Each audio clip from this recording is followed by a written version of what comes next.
सचिन शुक्ला अपने channel Ajay education classes में आप लोगों का स्वागत करता हूं। आज हम लोग पढ़ेंगे क्लास 12 का फिजिक्स, चैप्टर नंबर 2, वैद्युत फ्लक्स तथा गॉस का प्रमेय। क्या पढ़ेंगे? वैद्युत फ्लक्स तथा गॉस का प्रमेय।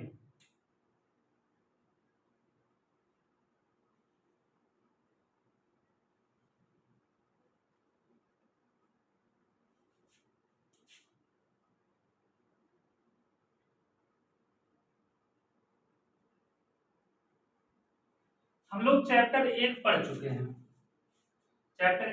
हैं। उसका न्यूमेरिकल भी लगा चुके हैं। अगर आप वीडियो नहीं देखे हैं तो प्लेलिस्ट में जाके देख सकते हैं। ठीक है, कुमार मित्तल वाले बुक से जितने भी न्यूमेरिकल उसमें थे 40 से 40 हम लोग लगा चुके हैं। अब दूसरा चैप्टर हम लोग पढ़ने जा रहे हैं, इसको पढ़ेंगे पूरा, उसके बाद इसके टोटल न्यूमेरिकल सॉल्व करेंगे। आप लोगों से एक ही रिक्वेस्ट है, जितना हो सके चैनल को शेयर कीजिए और सब्सक्राइब करिए और अच्छे से अपना पढ़ते रहिए और कोर्स को तैयार भी करते रहिए। ठीक है, तो क्या पढ़ेंगे? वैद्युत फ्लक्स तथा गॉस का प्रमेय, electric flux and Gauss theorem. चलो, इसमें पहला टॉपिक जो है वो क्या है? क्षेत्रफल सदिश।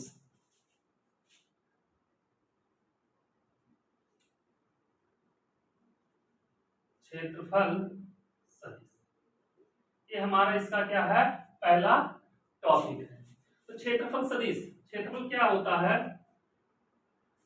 क्षेत्रफल एक सदिश राशि है जिसकी दिशा हमेशा क्या होती है? पृष्ठ की, कोई भी जो पृष्ठ होता है उसके लंबवत होती है। आए समझ में? जैसे कोई पृष्ठ है, क्या है? मान लिया यह एक पृष्ठ है, इसकी जो दिशा होगी क्या होगा? इसकी जो दिशा होगी इसके लंबवत होगा। आए समझ में? ये हो जाएगा क्षेत्रफल सदिश, इसको वेक्टर के से प्रदर्शित करते हैं। आए समझ में? आप लोग लिख भी सकते हैं, मन करेगा लिख लेना। क्या लिखोगे? क्षेत्रफल एक सदिश राशि है जिसकी दिशा सदैव पृष्ठ के लंबवत होती है। या जैसे एक पृष्ठ है, कोई पृष्ठ है, इसकी दिशा अगर एरिया वेक्टर निकालेंगे तो क्या होगा? इसके लंबवत होगा। ऐसा में कोई दिक्कत हो जाएगा? इसको आप लोग क्या करो? नोट कर लो। हो जाएगा क्षेत्रफल सदिश। क्षेत्रफल एक सदिश राशि है जिसकी दिशा हमेशा पृष्ठ के लंबवत होती है। जैसे कोई भी पृष्ठ हो, मान लिया यह गोलाकार कोई पृष्ठ है, क्या है? मान लिया यह गोलाकार कोई पृष्ठ है। अगर ऐसे देखोगे तो इसकी दिशा आप किसी पृष्ठ पे निकालोगे, इस पृष्ठ पे अगर निकाला जाए, इसका दिशा क्या होगा? इसके लंबवत होगी। आए समझ में? कोई भी पृष्ठ होगा उसकी दिशा क्या होगी? उसके लंबवत होगी। वही क्या कहलाएगा? क्षेत्रफल सदिश। जैसे ये डस्टर है, अब इसका एरिया वेक्टर निकाला जाए, क्या निकाला जाए? एरिया वेक्टर इसके इस पृष्ठ के क्या होगा? लंबवत, क्षेत्रफल सदिश होगा। आया समझ में? इसको क्या करो आप लोग? नोट कर लो।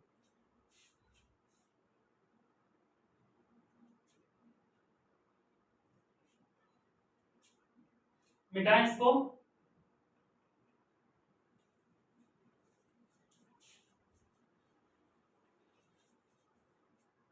इसके बाद आता है बेटा समतल कोण। अब समतल कोण क्या होता है? समतल कोण क्या होता है? जैसे कोई समतल भाग हो और उस पर कोई चाप चला दिया जाए। जैसे एक व्हाइट बोर्ड है, इस पर एक हम चाप चला दिए इतना बड़ा, और इसका केंद्र मान लिया ये है। तो किसी चाप द्वारा, देखो चाप के द्वारा ये भाग क्या हो रहा है? इतना चाप के द्वारा घिर जा रहा है। किसी चाप द्वारा केंद्र पर बने कोण को, अब देखो पूरा चाप है, चाप द्वारा क्या बन रहा है? केंद्र पर कोण बन रहा है। तो किसी चाप द्वारा केंद्र पर बने कोण को समतल कोण कहते हैं। मान लिया इसका चाप जो है क्या है, यस है। हो जाएगा। मान लिया इसकी त्रिज्या क्या है, आर है, आर है, और चाप क्या है, यस है। तो क्या लिखेंगे, किसी चाप द्वारा केंद्र पर घिरे भाग को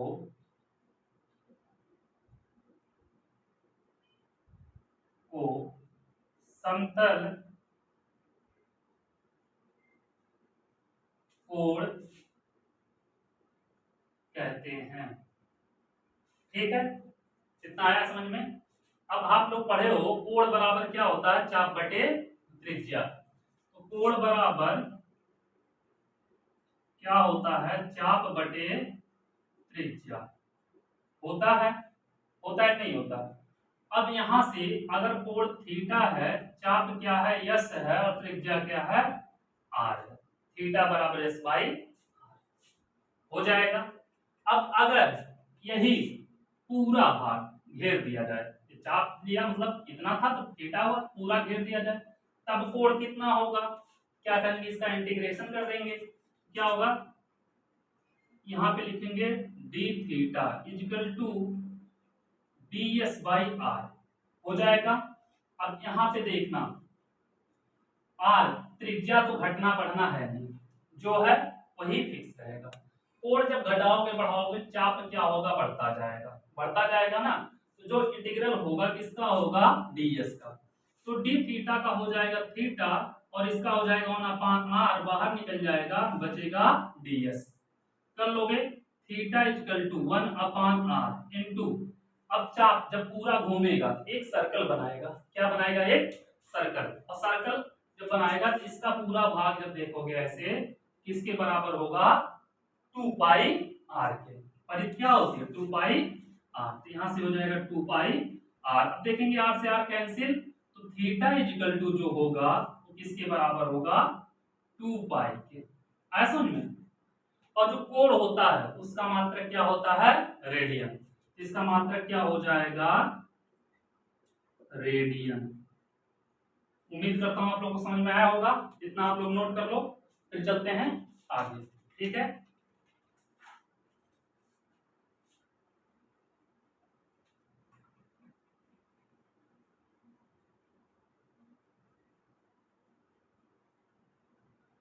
मिटाएं।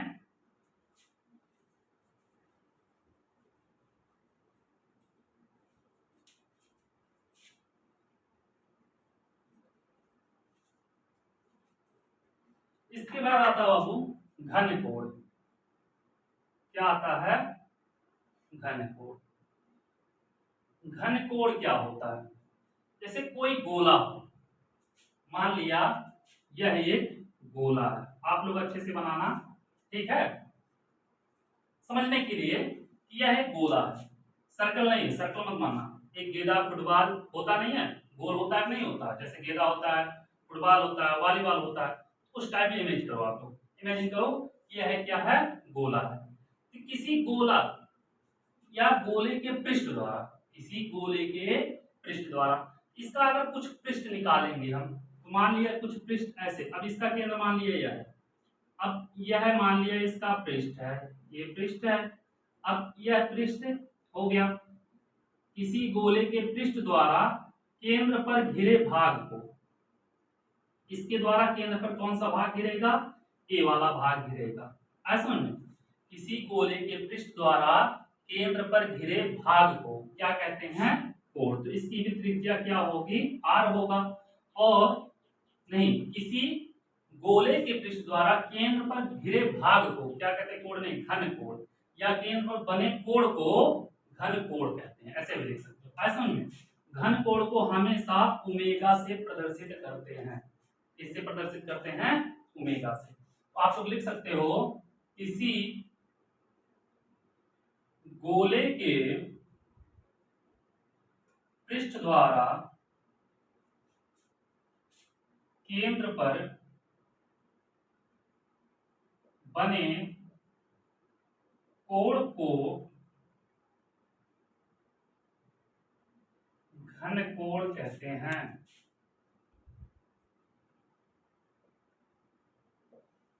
किसी गोले के पृष्ठ द्वारा केंद्र बने कोण को क्या कहते हैं? घनकोण कहते हैं। और इसको क्या करते हैं? इसको ओमेगा से प्रदर्शित करते हैं,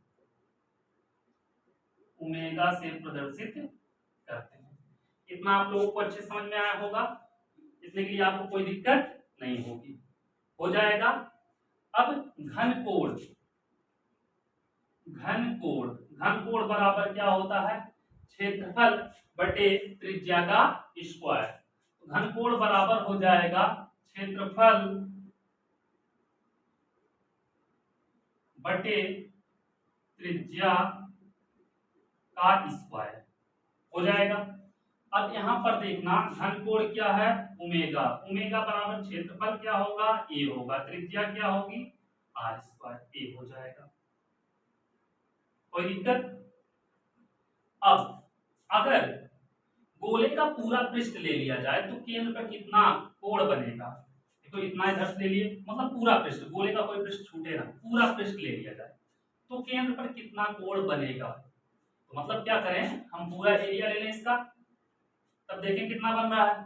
क्या करें, इसी का उठा के इंटीग्रेशन कर लें, करेंगे कितना हो जाएगा? डी ओमेगा इक्वल टू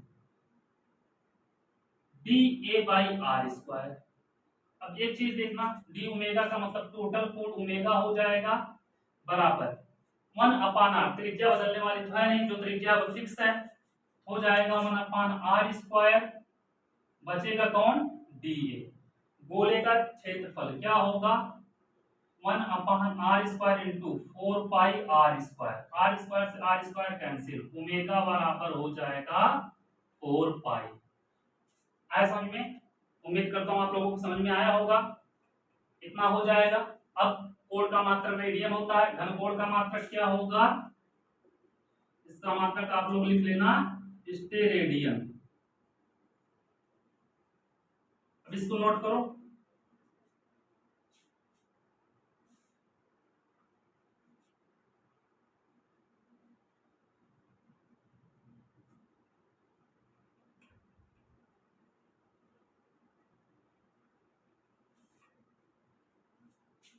मिटाएं इसको।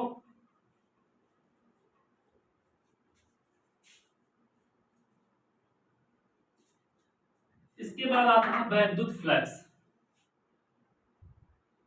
वैद्युत फ्लक्स।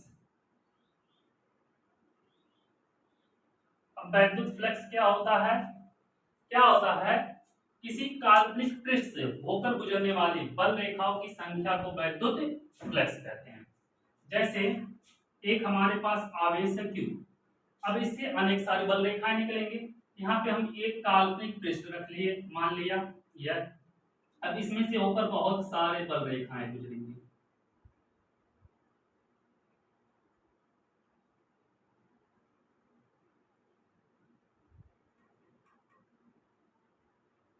गुजरेंगी तो हम क्या कहेंगे? वैद्युत फ्लक्स। किसी काल्पनिक पृष्ठ से होकर गुजरने वाली बल रेखाओं की संख्या को वैद्युत फ्लक्स कहते हैं। आप लोग लिख लेना, किसी काल्पनिक पृष्ठ से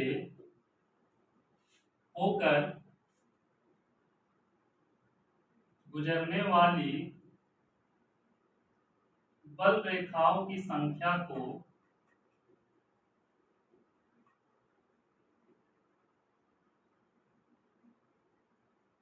वैद्युत फ्लक्स कहते हैं, वैद्युत फ्लक्स कहते हैं। ऐसा समझ में? वैद्युत फ्लक्स को फाई ई से प्रदर्शित करते हैं। क्या करते हैं? वैद्युत फ्लक्स को फाई ई से प्रदर्शित करते हैं। कहीं कहीं सिर्फ फाई लिखा होता है, उससे आप लोग कंफ्यूज मत होना, ठीक है? वैद्युत फ्लक्स को फाई ई से प्रदर्शित करते हैं। उम्मीद करता हूं आप लोग को समझ में आया होगा। अगर मान लिया कोई पृष्ठ है ए, इससे गुजरने वाली वैद्युत बल रेखाएं यह हैं,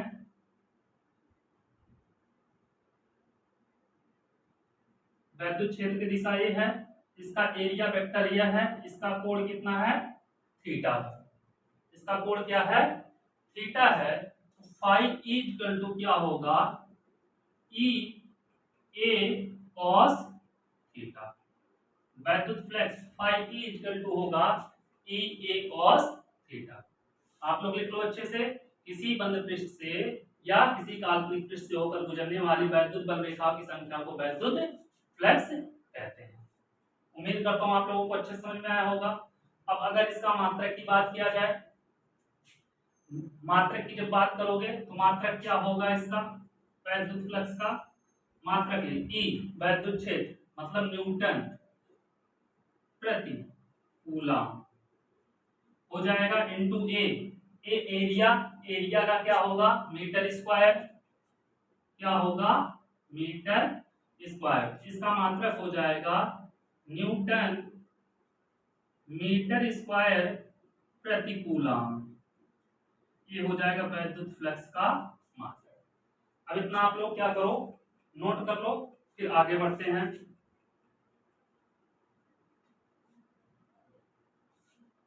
इसको मिटाएं, इसको मिटा दे रहे हैं।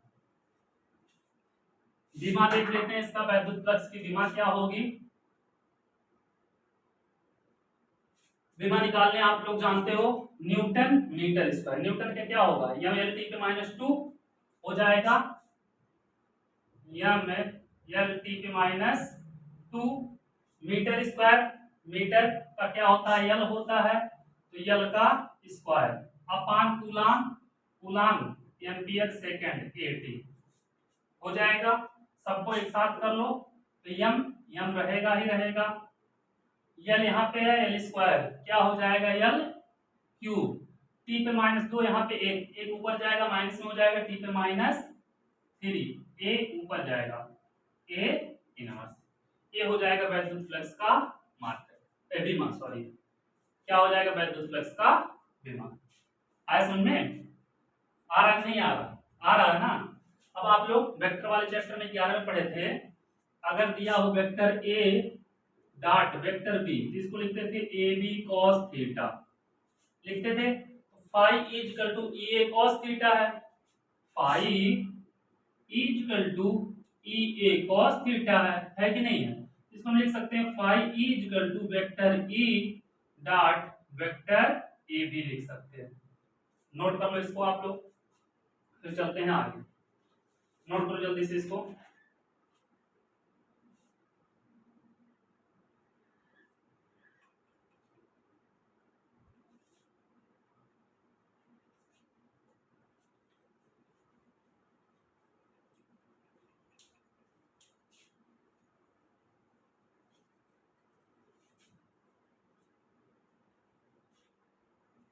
हेडिंग डालो गॉस का प्रमेय,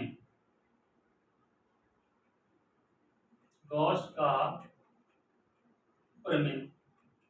गॉस का प्रमेय क्या कहता है, जैसे कोई बंद पृष्ठ हो उसमें आवेश हो, क्या हो, आवेश, तो गॉस का प्रमेय कहता है किसी बंद पृष्ठ से होकर गुजरने वाला कोई वैद्युत फ्लक्स, कौन, फाई ई, वही तो है वैद्युत फ्लक्स, किसी बंद पृष्ठ से होकर गुजरने वाला कुल वैद्युत फ्लक्स, उसमें उपस्थित किसके, जो बैठे हैं कौन, आवेश भैया, उसमें उपस्थित आवेश का 1/ε गुना होता है, 1/ε0 गुना, तो क्या होगा, मतलब उसमें उपस्थित वैद्युत फ्लक्स फाई ए, उसमें उपस्थित, देखो किसी बंद पृष्ठ से होकर गुजरने वाला कुल वैद्युत फ्लक्स हो गया, वैद्युत फ्लक्स फाई ए, उसमें उपस्थित आवेश का 1/ε0 गुना होता है। ये होगा हमारे गॉस भैया का प्रमेय। क्या होगा, गॉस चर्चा का प्रमेय कि फाई इक्वल टू 1/ε0 इनटू के। तो हम क्या लिख सकते हैं, किसी बंद पृष्ठ से होकर गुजरने वाला कुल वैद्युत फ्लक्स, उसमें उपस्थित आवेश का 1/ε0 गुना होता है, मतलब फाई ई इजकल टू 1/एप्सिलॉन 0 इंटू क्यू, या इसी को हम लिख सकते हैं फाई ई इजकल टू Q/एप्सिलॉन 0। जो आपका मन करे वो आप लोग लिखना। ठीक है, हो जाएगा। अब गॉस के प्रमेय के निगमन से हम अपने अगले वीडियो में बताएंगे। आप लोग जितना हो सके उतना चैनल को शेयर कीजिए और सब्सक्राइब कराइए। Thank you so much.